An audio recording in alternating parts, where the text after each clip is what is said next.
अस्सलामुअलैकुम। Supreme court of Pakistan से मैं हूं इब्रार हुसैन अस्तोरी। और नाजरीन, आजकल मोहब्बत नामों से बड़े खतूत का तस्कीरा पाकिस्तान की पार्लियामेंट की राहदारियाँ हो या सुप्रीम कोर्ट की राहदारियाँ हो या फिर इस्लामाबाद हाई कोर्ट या लाहौर हाई कोर्ट, हर तरफ इस खत की धूम मची हुई है।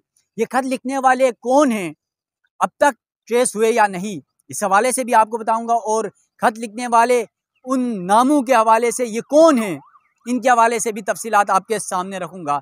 इसके साथ साथ जहां पर पहले फेज़ में 8 जजेस जो इस्लामाबाद हाई कोर्ट के, उनको ये खत मौसूल हुए जिसमें धमकी आमेज़ मवाद था, डेंजर्स, वहाँ पर एक मोनोग्राम जो होता है वो भी उस पर बनाया गया था उस खत के ऊपर। और फिर तहरीर भी लिखी गई थी, जजेस को धमकियाँ दी गई थी, एक तंजीम का नाम भी लिखा गया था और एक खातून का नाम था उसमें रेशम नाम की। और ये रेशमा आजकल ऐसा लग रहा है सोशल मीडिया आप उठा के देखें तो कि बस पाकिस्तान इस वक्त रेशमा ही चला रही है, बाकी तो अल्लाह हाफिज़ है।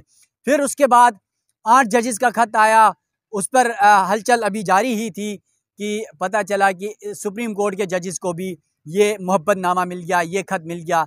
अब उसमें नाम कोई और है और इसमें चीफ जस्टिस काजी फायद ईसा को भी ये खत मिला।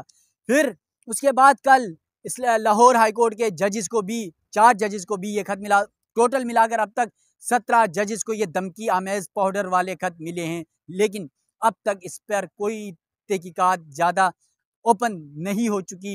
इंटरनल इस वक्त सिक्योरिटी एजेंसियां, पुलिस कार्रवाई कर रही है, कानूनी मामला देख रही है, लेकिन ऐसा कोई मवाद अब तक सामने नहीं आ सका कि ये कौन है। लेकिन ये खवातीन, ये लिखने वाली जो खवातीन है, जो जजेस को इतने मोहब्बतनामे इकराम साहब भेज रही हैं, ज़रा उनकी पहले मैं तफसीलात बता देता हूँ। फिर उसके बाद इकराम से भी जानने की कोशिश करेंगे कि ये मोहब्बतनामे क्यों और किस लिए भेजे जा रहे हैं। ज़राए के मुताबिक मशकूक खत का मामला सुप्रीम कोर्ट जजेस तक भी पहुँच गया। चीफ जस्टिस पाकिस्तान काजी फायद ईसा को भी धमकी आमेज खत मौसूल हुआ। चीफ जस्टिस के अलावा सुप्रीम कोर्ट के 4 जजेस को भी धमकी आमेज खत मौसूल हुए। हमारे ज़राए के मुताबिक जस्टिस मंसूर अली शाह, जस्टिस अतर मिनल्ला, जस्टिस जमाल बंदुखेल और जस्टिस अमीनुद्दीन खान को ये धमकी आमेज खत मौसूल हुए। इसके साथ साथ सुप्रीम कोर्ट के जजेस को धमकी आमेज जो खत है वो गुलशाद नाम की एक खातून है, उनकी जानिब से भेजा गया। यानी पहले हाई कोर्ट के जजेस को रेशमा भेज रही थी, रेशम, और अब ये गुलशाद भेज रही है। अब ये रेशम और गुलशाद अब पता नहीं पिंडी में, पिशावर में है, लाहौर में है, इस्लामाबाद में, ये नहीं पता। अपारा में तो नहीं है, अपारा में तो नहीं है, सदर में भी तो हो सकती है, सदर में भी हो सकती है, बिल्कुल। उसके बाद नाज़रीन आपको ये बता दूं कि 1 अप्रैल को सुप्रीम कोर्ट को ये खत मौसूल हुआ और तमाम खतूत में पाउडर पाया गया और धमकी आमेज इश्काल भी बनाई गई। और फिर आपको सबसे बड़ी बात बता दूं, ये खत मिला 1 अप्रैल को सुप्रीम कोर्ट के जजेस को भी, और कल इतनी अहम समाअत थी इस्लामाबाद हाई कोर्ट के जजेस के खत के ऊपर और फिर जो एजेंसियों के मुदाखलत और मामलात के ऊपर। चीफ जस्टिस काजी फायद ईसा ने एक जुमला नहीं कहा कि इस्लामाबाद हाई कोर्ट के 8 जजेस को ये खत मिले, फिर सुप्रीम कोर्ट के जजेस को ये खत मिले, उसके हवाले से भी कोई तस्करा नहीं किया। वैसे तो काजी फायद ईसा साहब जो है ना 1.5-2 घंटे लेक्चर देते रहे, सहाफ़ियों को उनकी हैसियत और उनकी औकात बताते रहे, लेकिन इस हवाले से तो कोई उन्होंने एक लफ्ज़ भी नहीं कहा। और फिर आजकल वैसे भी चीफ जस्टिस काजी फायद ईसा साहब को हम सोशल मीडिया के जो कीड़े मकोड़े हैं ना, वैसे भी पसंद नहीं आ रहे हैं। तो 6 महीने रह गए काजी फायद ईसा साहब।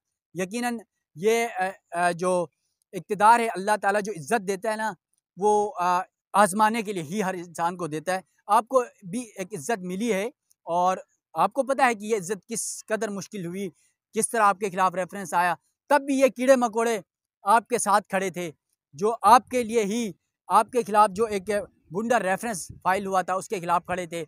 लेकिन आज वो सारे आपको बुरे लगने लगे। वही जो मतीउल्लाह जान है, जो उस वक्त आपके प्यारों के तौर पर आप तस्वूर करते थे, जिनको आप खत भेजते थे पर्सनल पे, अपने मोहब्बतनामे भिजवा कर चीफ जस्टिस से पहले पब्लिक करवाते थे, वो आज बुरे लगने लगे हैं। असद तूर जो कल तक आपको बहुत ज़्यादा प्यारे लगते थे, बहुत ज़्यादा अच्छे लगते थे, आज वो आपको सबसे बुरे लगने लगे हैं। तो हम कीड़े मकोड़ों की क्या हैसियत है। चलें, खैर, आने जाने वाली चीज़ें हैं। इक़्तिदार चीफ जस्टिस 6 महीने आप चीफ जस्टिस हैं, उसके बाद शायद माजी का हम अगर हवाला देख लें तो कहाँ हैं वो चीफ जस्टिस साकिब निसार साहब, कहाँ हैं वो चीफ जस्टिस इफ्तिखार चौधरी साहब, जो ये दावा करते थे कि हम पता नहीं क्या पाकिस्तान में तूफ़ान मचा देंगे। आज वो देख लें कहाँ हैं। तो काजी फायद ईसा साहब, कल आप भी पता नहीं कहाँ पर होंगे। इसके साथ साथ नाज़रीन आपको ये बता दूँ कि chief justice Lahore high court समेत सूबाई अदालत के 5 जजेस को भी ये मशकूक खत मिले हैं, और फिर इन खत के हवाले से जो सुप्रीम कोर्ट को मिले थे वो काउंटर टेररिज्म डिपार्टमेंट के हवाले कर दिए गए। इस पर जो है ATI के तहत मुकदमा भी दर्ज कर दिया गया है। इसके बाद इस्लामाबाद हाई कोर्ट के 8 जजेस के बाद लाहौर हाई कोर्ट के 5 जजेस को ये मशकूक खत मौसूल हुए, और खत justice Shujaat Ali Lahore high court के, जस्टिस शाहिद बिलाल, जस्टिस अजीज़ शेख और जस्टिस आलिया नीलम के नाम भिजवाए गए। जजों को मौसूल होने वाले मशकूक खतूत की इत्तला के बाद CTD और पुलिस अफसरान लाहौर हाई कोर्ट पहुँचे, और DIG ऑपरेशन नासिर रिजवी भी लाहौर हाई कोर्ट पहुँचे, जबकि अदालत की सिक्योरिटी मजीद सख्त कर दी गई।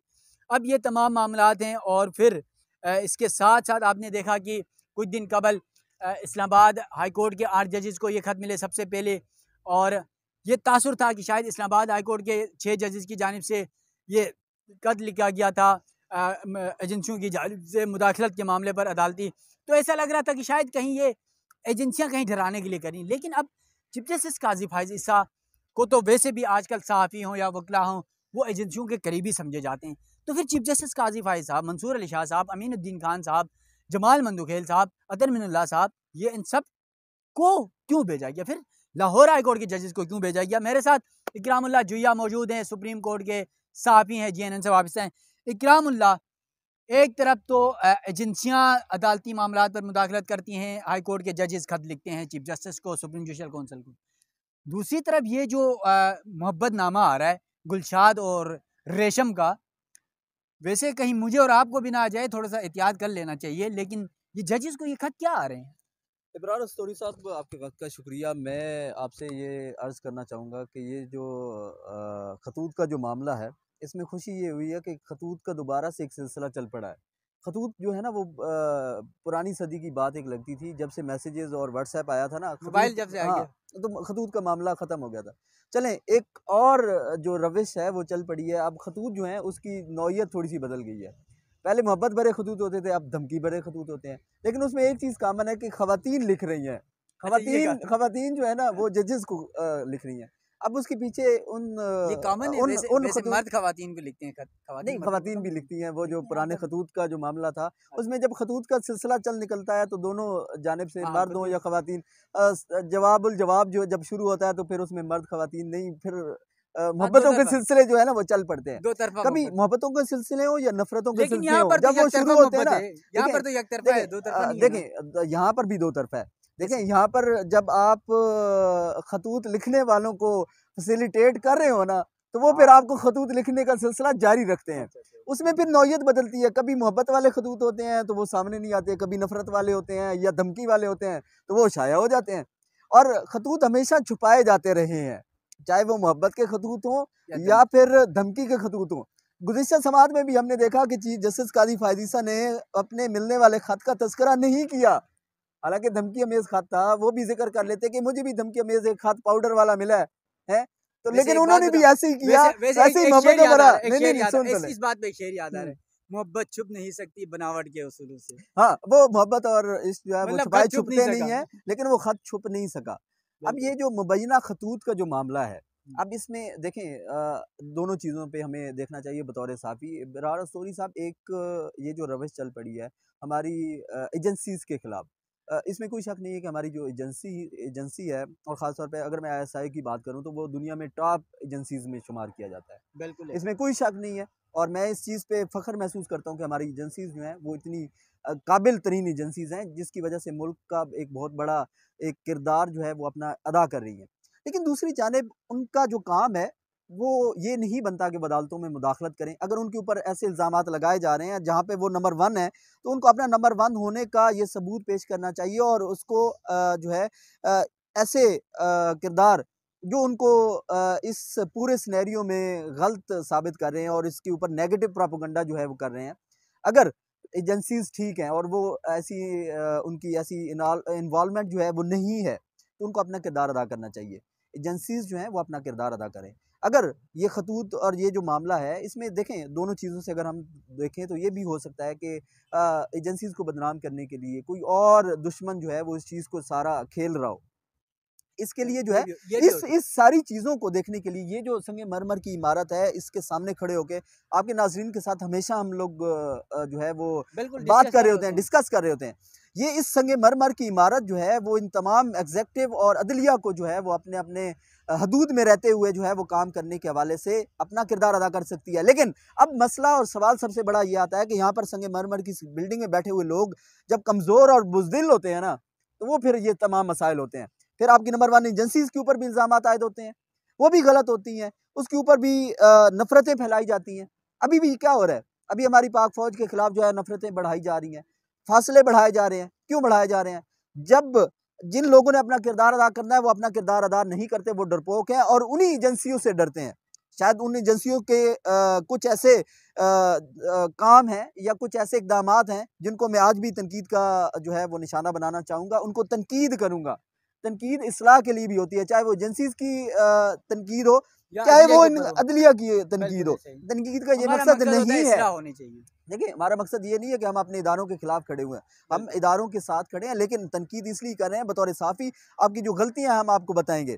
देखिए, अदालत में बैठे हुए चीफ जस्टिस काजी फ़ाइज़ ईसा ने गुज़िश्ता दौर जो है उनका वो देखें, जब वो अपने हक के लिए लड़ रहे थे, उस वक्त चीफ जस्टिस का एक जो मोटो था वो देख लें। अभी जो मौजूदा जो उनका टेन्योर है उसमें वो क्या कर रहे हैं, क्या डिलीवर करना चाह रहे हैं या वो क्या डिलीवर करने की कोशिश कर रहे हैं, इस सब में तजाद नजर आ रहा है। उस तजाद को आपको दिखाना, वो आईना दिखाना हमारा फर्ज है। अगर हम आपको आईना दिखा रहे हैं, इसका मतलब ये नहीं है कि हम आपके खिलाफ जो है वो कोई मुहिम लेके आ रहे हैं या आप मीडिया के खिलाफ जो है वो हो जाएं या साफियों के खिलाफ हो जाएं। साफी का काम है आप लोगों को इस चीज के बारे में आगाह करना। ये आपकी मर्जी है कि आप ये समझें या जो मर्जी समझें। वैसे हम तो लोगों की बातें पहुंचा रहे होते हैं। देखिए, सुप्रीम कोर्ट की राहदारियों में वकला डिस्कस कर रहे होते हैं। हम तो कीड़े मकोड़े, मैंने पहले कहा, हम तो सहाफ़ी भी कीड़े मकोड़े जैसे हैं। हम तो छोटे सहाफ़ी, जो यहाँ पर सीनियर सहाफ़ी हैं, बड़े बड़े वकीला हैं, कानूनदान हैं, उनकी जो बातें होती हैं हम तो वही पहुँचा रहे होते हैं। ठीक है, लेकिन इसका ये मकसद नहीं होता है कि हम किसी अदलिया पर तनकीद करें या तज़हीक करें। हमारा मकसद होता है कि हम इस्लाह करें। हम इदारों के ऊपर, एजेंसियों के ऊपर भी ये बात जब करते हैं तो हम इस्लाह करना चाहते हैं। जैसे अब आपकी मिसाल दे देता हूँ, इतने बड़े खतूत आए, अभी तो ये अदालतों के अंदर आए। यहाँ पर तो आपको पता है, चले कोई कल रग भी खोल लेता है, अच्छा कोई स्टेनोग्राफर भी खोल लेते हैं। लेकिन अगर ये जजेस के खत में चले, घरों में चले जाते ये खत, उनकी फैमिलीज ये खत खोलती, फिर क्या होता? देखिए, इस हवाले से यहाँ पर अदालत को जो है वो अपना किरदार अदा करना चाहिए। यहाँ पे दोनों इदारों को देखें, जिसके ऊपर ये इल्ज़ाम लगाया जा रहा है, जिस इदारे के ऊपर, उस इदारे, उस एग्जेक्टिव को देखना चाहिए कि उनके नाम के ऊपर जो है वो उन्हें बदनाम किया जा रहा है और क्यों किया जा रहा है। और ये मुसलसल ये जो सिलसिला है थम क्यों नहीं रहा? अगर ये नहीं थम रहा तो फिर वही कर रहे हैं। अगर ये रोक लेंगे तो फिर इसका मतलब ये है कि वो नहीं कर रहे, जो कर रहा था उसको सामने लेके आएंगे। अब उसमें भी शफाफियत होनी ज़रूरी है। देखें, अब अगर आप और मुझे या किसी को पकड़ के वो सामने कह दें कि ये तो वो शख्स था, तो फिर वो उसकी शफाफियत पर भी सवालात जो है वो जन्म लेते हैं। देखें, इब्रार अस्तोरी साहब, इनके लिए चीफ जस्टिस काजी फ़ाइज़ ईसा को जो है वो अपना बतौर चीफ जस्टिस किरदार अदा करना चाहिए। और देखिए, उनको किसी से नहीं डरना चाहिए। ज़ाती अनात में नहीं। देखिए, वो कहते हैं मैं सिर्फ अल्लाह से डरता हूँ, और वो इस चीज़ को साबित करें, सिर्फ अल्लाह से डरें। इन एजेंसी से डरना, इन हुकूमतों से डरना, इन एग्जेक्टिव से डरना और अपना किरदार जो है और अपना जो फ़र्ज़ है वो एग्जेक्टिव के हाथों में दे देना, उसको सौंप देना और फिर वापस आके फिर उस पे आ जाना, 184(3) पे आ जाना। तो ये सारी चीज़ें जो हैं ये मुतज़ाद हैं आपके बयानात के। ये सब कुछ आपके किरदार के मुतज़ाद हैं। जब आपकी जो अल्फाज हैं उनके और आपका जो एक ट्रैक रिकॉर्ड है उसके मुतज़ाद है। जब ऐसा मुतज़ाद सामने आएगा तो सवालात तो उठेंगे, साफ़ी तो सवालात करेंगे, हम तो डिस्कस करेंगे ना आपकी इन चीज़ों को।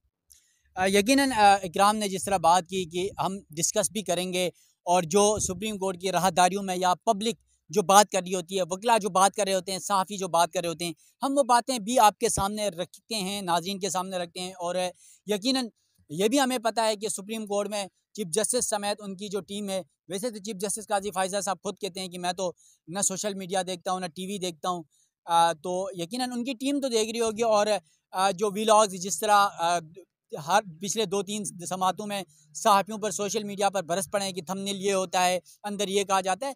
काजी फ़ाइज़ ईसा साहब, हमारे थंबनेल भी वही हैं, हमारी खबरें भी वही हैं, हम भी वही हैं। पिछले 7 साल मैं सुप्रीम कोर्ट ऑफ पाकिस्तान से रिपोर्टिंग कर रहा हूँ। काजी फ़ाइज़ ईसा साहब, आपसे पहले हमने उमर अता बंदियाल साहब को भी बतौर चीफ जस्टिस देखा, हमने चीफ जस्टिस गुलजार को भी देखा, हमने साकिब निसार साहब को भी देखा, हमने आसिफ सईद खोसा साहब को भी देखा। मैंने खुद ये 4 से 5 चीफ जस्टिस साहिबान को मैंने देखा।